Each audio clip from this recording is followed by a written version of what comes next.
You ask Tiger to solve. This deals with linear equations with one unknown.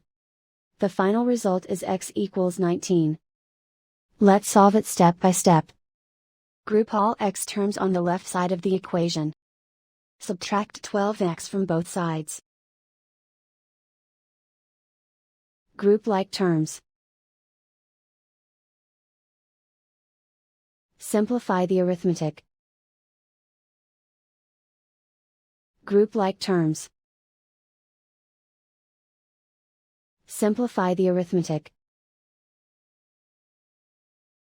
Group all constants on the right side of the equation. Subtract 109 from both sides. Simplify the arithmetic.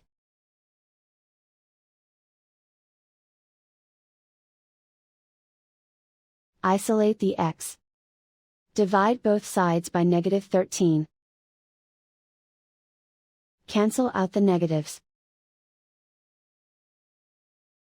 Simplify the fraction. Cancel out the negatives. Find the greatest common factor of the numerator and denominator. Factor out and cancel the greatest common factor. And so the final result is x equals 19.